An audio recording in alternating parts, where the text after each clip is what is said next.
Gentlemen, what is going on today? My name is Ryan Mickler. I'm your host, and I'm also the founder of the Order Man podcast and movement. If you're here and you're visiting us for the very first time, I want to welcome you.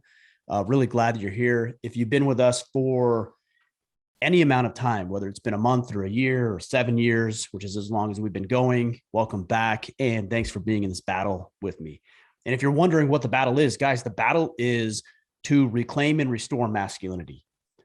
It's evident to me that society has undermined, I will say, at a minimum, and I'm hesitant to use the word attacked masculinity, but I do believe there is a battle being waged, a war being waged on what masculinity is, what it means, why it's important, why it's relevant, how it serves society. And I think much of it is perpetuated by two things: the powers that be. That's our government. That's these institutions.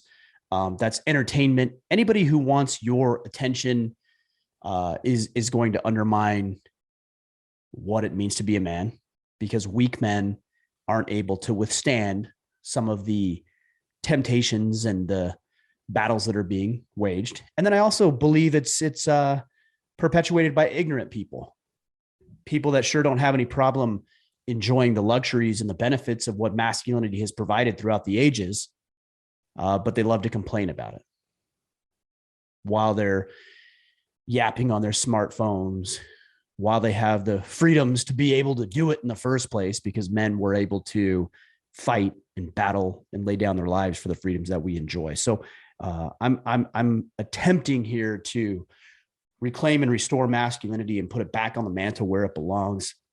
And to that end, we do these podcasts. This is your Friday Field Notes. This is a little different, obviously, than our interview shows. We've had tremendous success. We just had Brian Callen on the podcast. Matt Fraser, five-time CrossFit champion, is on the podcast next week. So we have those incredible conversations. But this one in particular is just some things I've been thinking about. And many of you know that I'm in the process. Actually, I'm no longer in the bulk of the work that I need to do with regards to writing the book, because I just finished the first manuscript earlier this week. But there's a chapter in the book called Self-Respect. And as I look around at men and I talk with thousands and thousands of men on an annual basis about what they're dealing with, what they're struggling with, how they can improve themselves, how they can step up and lead not only themselves, but their families and the employees they have, or their coworkers or members or people in the community, their neighbors. What I see is that a lot of men want to go out there and they want to lead and they want to serve and they want to make an impact and they want to help and they want to leave their mark on the world, which is noble. It's good. But a lot of these guys have some real self-esteem issues. They have some real self-respect issues. And what I found in my own personal life, I'm speaking from experience here, is that you can't really ask, in all fairness, for somebody else to respect you if you don't respect yourself. The level of respect that other people have for you generally is in direct proportion to the level of respect that you have for yourself. I got thinking about this, not only because I'm writing the book, but earlier today, I jumped on the phone with one of our vendors, and the way that they were communicating with me showed a real lack of respect for me. And instead of just letting it slide or brushing it off, I said something respectfully, but I said something. I said, the way that you're speaking to me right now shows a real level of disrespect, and I don't appreciate it. So we can either be respectful towards each other, or we don't have to do business together. Now, 5, 6, 7, 8 years ago, I would have let that slide. I would have let other people talk to me like that. But I refuse to do that right now. And I refuse to do it now because I have a level of respect for myself that I won't be talked to that way, especially when I'm doing business with you. I'm paying you. You're definitely not going to treat me like that. But I know a lot of you guys who are listening, who are willing to roll over, you're willing to kowtow to some of these individuals and these people who will treat you with a level of at best disrespect, and at worst some sort of disdain for who you are. And I can't help but think, if you're willing to expose yourself to that, that you probably don't think very highly of yourself. Because the men who think highly of themselves don't allow themselves to be treated the way that so many people would treat you. So as I wrote the book, and I specifically worked on this chapter over the past several weeks, and I had this little conversation today with one of our vendors, I started thinking about some strategies and some tactics that you can employ in your life to ensure that not only do you have a healthy, mature level of respect for yourself, but that you command that respect. And when I say command, I'm not telling that you bark orders. That's not what I mean in this context when I say command. I'm saying that people know how to treat you because you know how to treat yourself. And sometimes this is difficult because we as men feel like, and I've perpetuated this thought process here in the podcast over the past 7 years, that it's our responsibility to go out into the world and to serve others. And it is. It definitely is. I believe that you're going to find a deep, meaningful sense of joy and fulfillment and satisfaction in your life when you go out and you serve others in a meaningful way. But I also know that the only way to be able to do that to its maximum potential is to ensure that you're taking care of yourself and to ensure that you think highly of yourself. Society would say, don't do it, right? Don't be prideful. Don't be arrogant. Don't think too highly of yourself. And like, I get that. I can agree with that to some extent. But we've lost the narrative. You have to love yourself. You have to respect yourself. You have to be willing to take care of yourself. And only then can you adequately take care of others. So let's get to these. I identified 5. A few of these are in the book.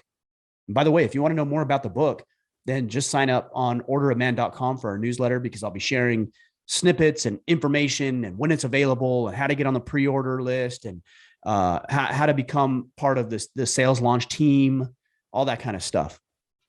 So orderofman.com, you can join the email list there.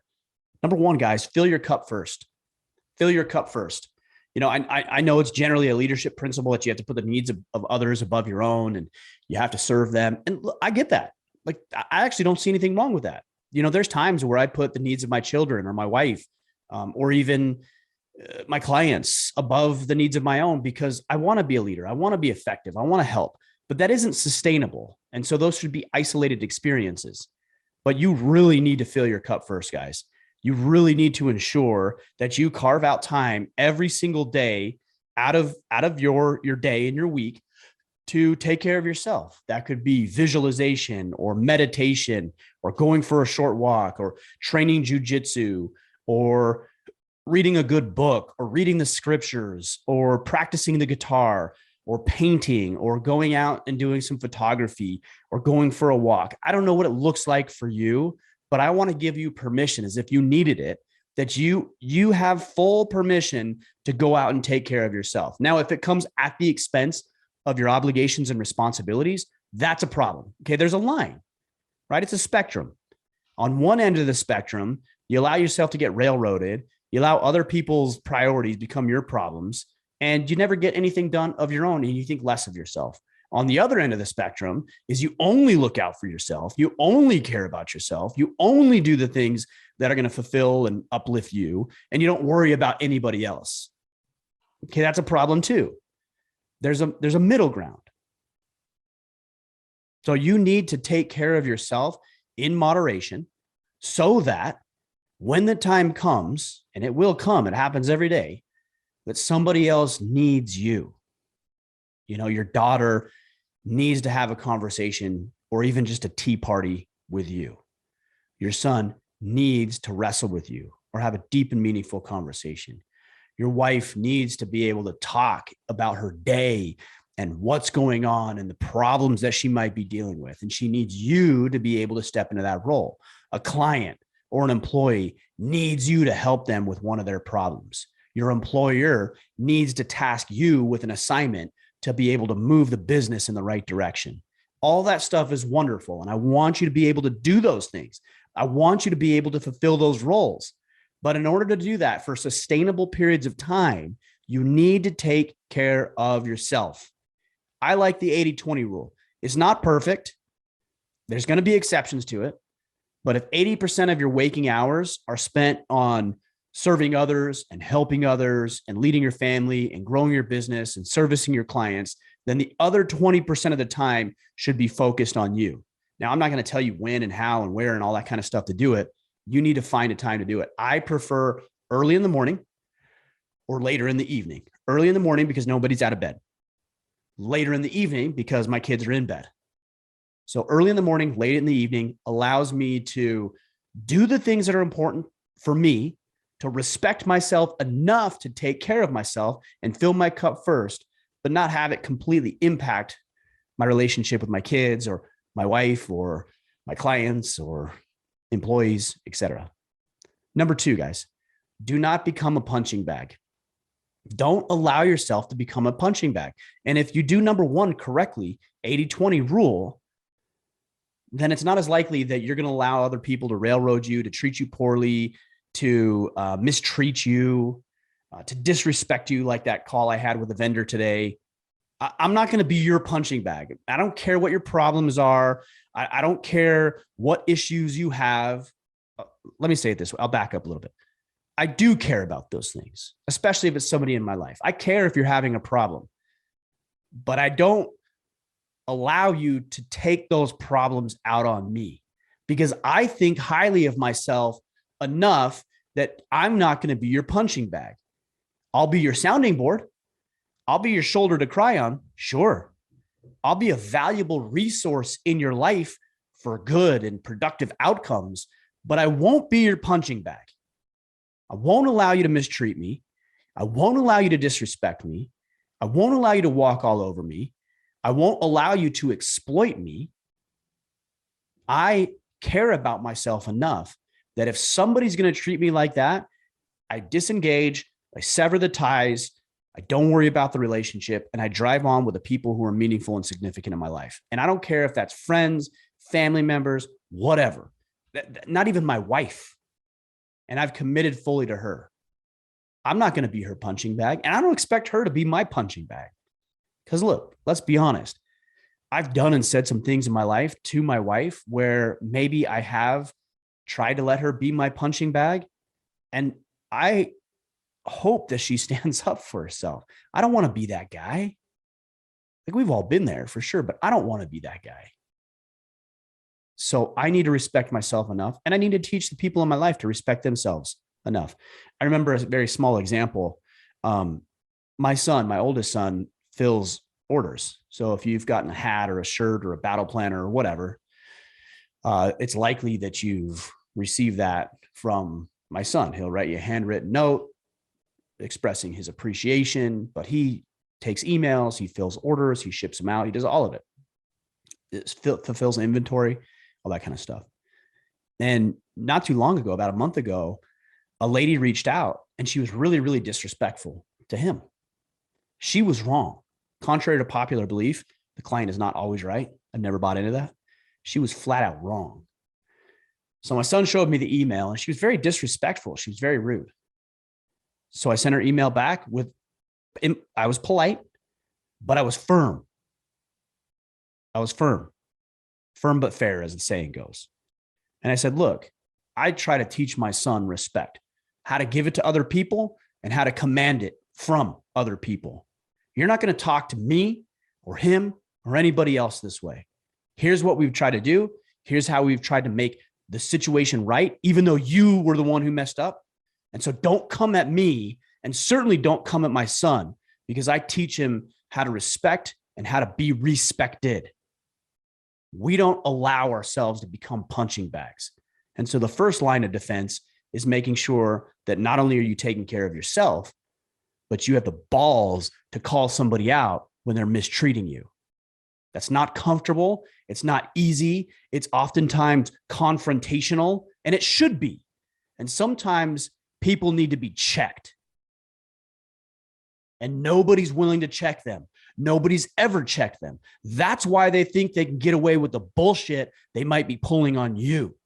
And you might actually be the first person to ever put that person in their place. And that's exactly what they need.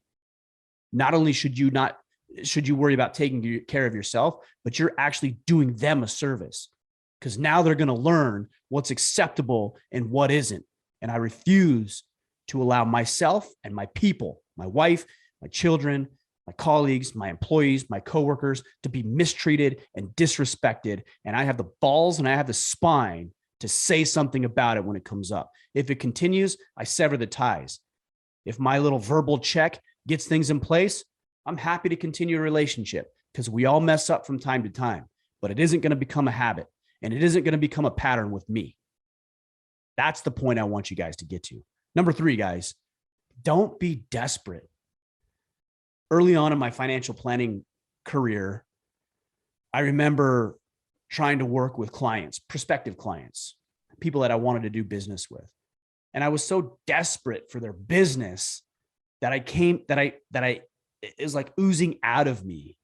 That's the desperation is what was communicated. Sure, I used the words I was supposed to, and I went through the scripts that my training taught me to do and my trainers encouraged me to use. But the underlying foundation, what the fuel behind it was desperation, not confidence. And people can read it and people can see it. And it's repulsive. Guys, it's repulsive. Whether you're chasing around a potential employer, chasing around a client, chasing around a woman, it's gross. It just shows a complete lack of respect for yourself. Like you're cuckolding yourself. And I'll tell you what, here's one of the challenges is that people oftentimes, when you behave that way, will be flattered by what it is you're doing. Because it feels good, right? You got somebody who's chasing you around. You got somebody who needs you. And so people feel wanted. They feel appreciated. They feel respected. But I'll tell you what, I do quite a bit of traveling, and I have over the past 6 months. And occasionally I'll see a woman. And as I talk about this, you're going to have a picture in your mind of what this woman looks like. Big fake boobs, big, gross, dried out, bleached hair, fake lips, caked on makeup on their face, stupid clothes, just like gross. Okay. Gross women. That, by the way, that don't have any self-respect. So they cake on the makeup, they put the clothes on, they put on the big fake titties, like gross women. And you'll see these women and they'll have like a little chihuahua in this designer purse, probably $1,000 plus purse or dog carrier or whatever it is. And that's what you guys are. Some of you, when you don't have the self-respect you should, a healthy level of self-respect. You're the dog in the designer purse with the gross woman who doesn't think that highly of herself. And so she can't really get a high value man. And so she has to buy an expensive dog to feel needed. That's you. You're the lap dog.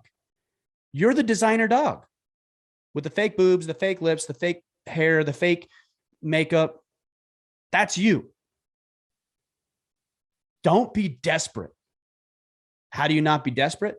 1, you do the work required to thrive and succeed on your own in your own life. You go into the gym. You learn how to communicate effectively. You learn how to be proficient with your body. You learn the skill sets that you need to become more of a man. These are basic skills like using a firearm, changing a tire on a car, changing the oil, basic mechanics, but it's also the skill sets that you need to thrive at work. So my skill sets are being able to communicate effectively with you behind a microphone, in front of a camera, is to ask good questions, is to put out good products, is to learn digital marketing, to learn social media, to learn how to communicate effectively. That's the skill set I need. Some of you guys will need the same. Some of you guys will need completely different. And some of you will need some of what I have to offer and what other people have to offer. But that's how you overcome being desperate, is you work on yourself to the point where you are not now chasing people around, but they're compelled, they're drawn to you.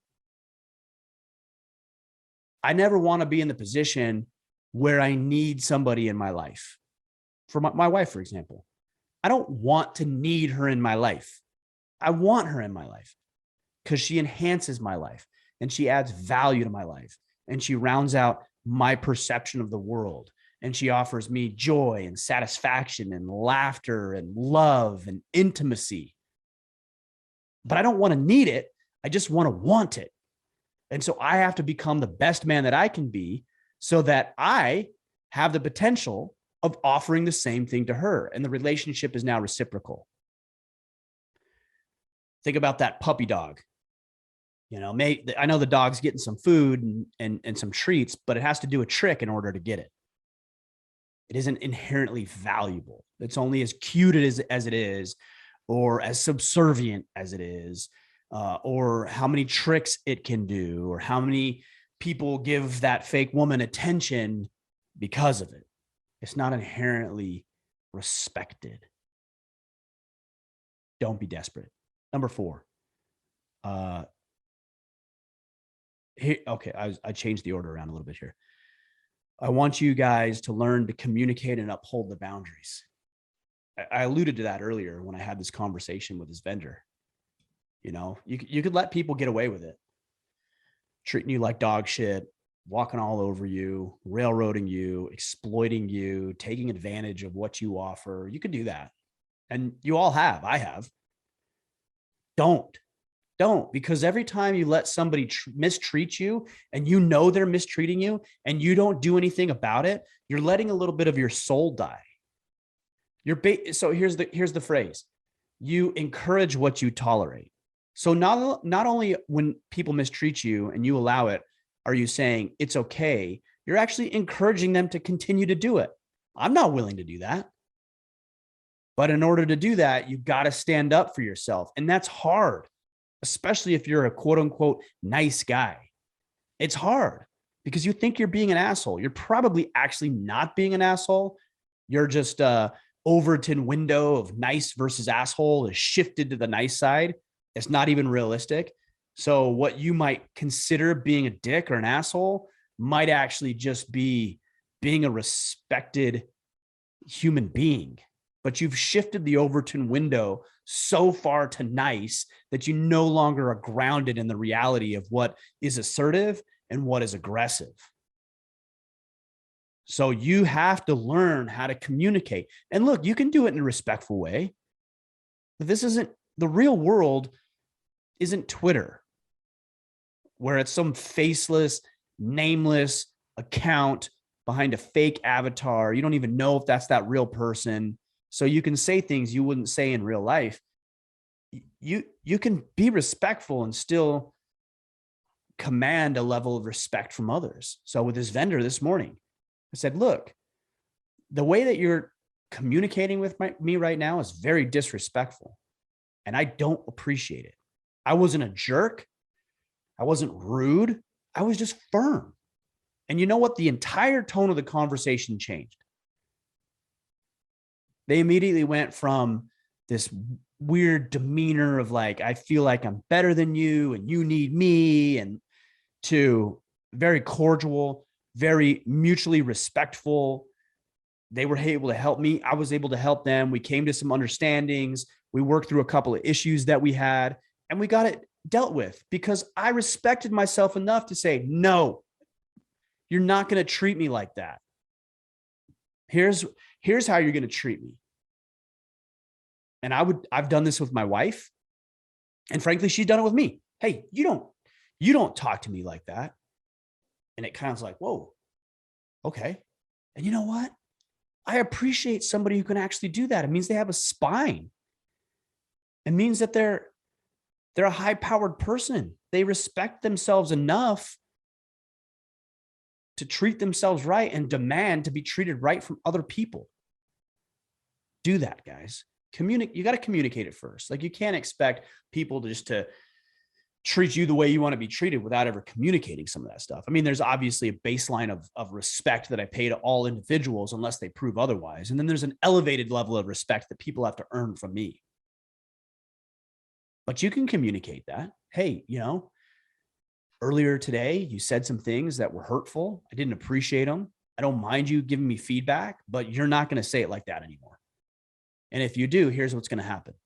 I'm going to disengage from the conversation, and we're not going to go down that.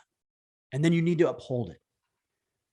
Okay, you've communicated it. Now, when people step over the line, because it's kind of like drawing a line in the sand. You draw a line in the sand. What do most people do? If somebody crosses it, they're like, okay, well, no, that's a warning. Okay, but now I'm going to draw a new line in the sand. And where is that new line in the sand? Is it in the same place? Hell no. It's further back. So when people disrespect you and you draw that line in the sand, there needs to be a consequence, like the vendor I had this morning when they were communicating with me the way they were. I already had the line drawn. I know how I'm going to be treated. And they stepped over the line. I said, no, you're going to go back on that side of the line. And this is how you're going to treat me, because I take care of myself. And I respect myself enough. And I also respect them enough to, I want to continue the relationship. It's a good vendor, but it needs to be on my terms, not on whatever terms they feel is appropriate.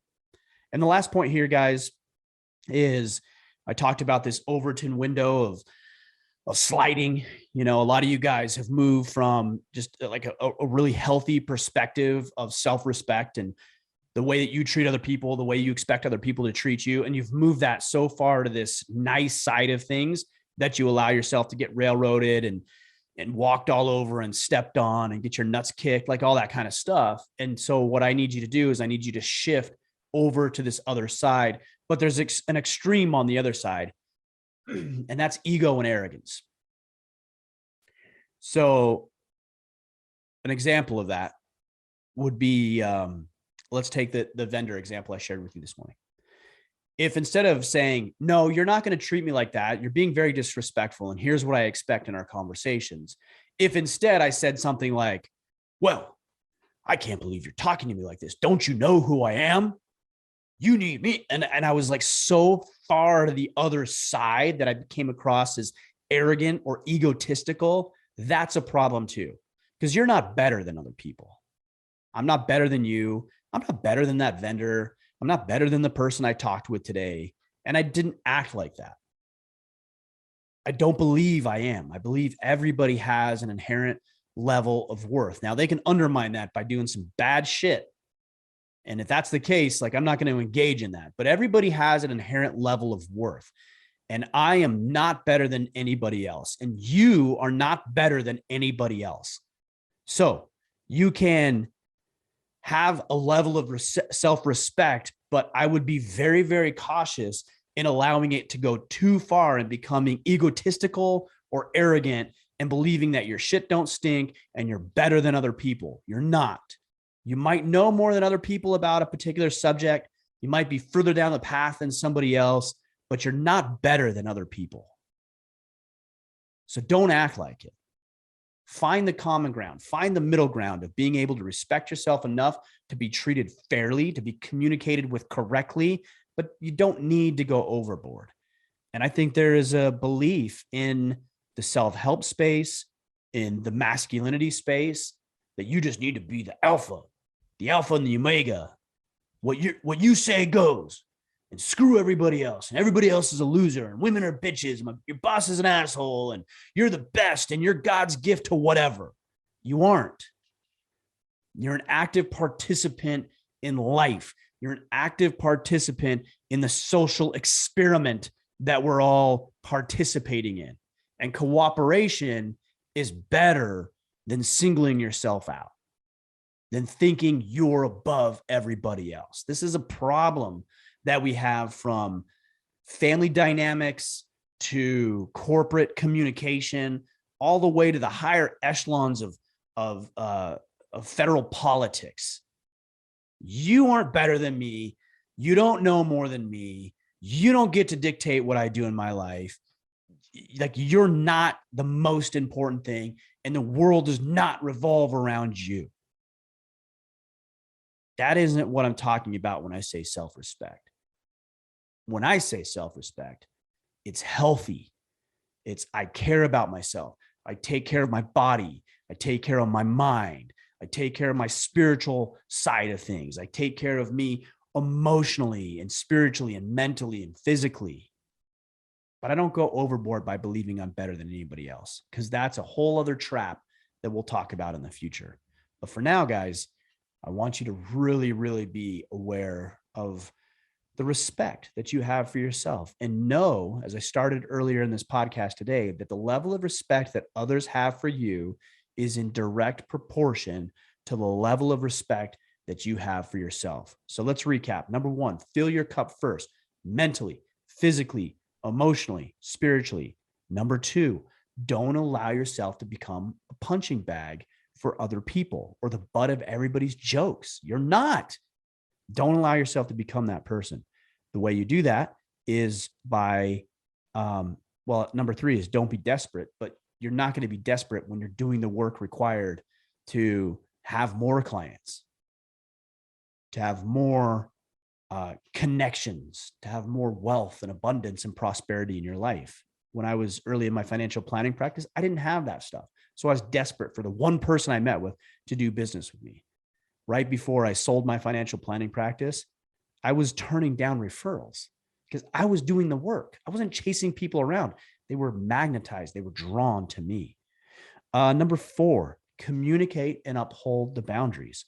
Number five, don't let it go too far and become egotistical or arrogant. All right, guys, chew on that. Think on that. Hit me up on Facebook. Hit me up on Instagram, Twitter. I'm most active on probably Instagram, and then it's a tie between Twitter and Facebook. So Instagram, Twitter, and Facebook, all at Ryan Michler. Make sure you sign up for the emails, and that way you can know when the book comes out. If you would, please just leave a rating and review. If you feel like you have another, a man in your life, whether it's your dad or your brother, a friend, whoever, nephew, son, who needs to hear about self-respect, just take a screenshot right now, shoot him a text, give him the link. Hey, go listen to this podcast. 30 minutes, 20, what, I don't even know what it is. 30 minutes. It'll really help. Whatever you can do to spread the movement, get the awareness out there. We just hit 19 on the iTunes chart, which is really cool. That's the highest we've ever been. Trying to crack the top 10 now. So keep sharing those reviews, keep sharing the good word, take a screenshot, post on Instagram, Facebook, all that kind of stuff.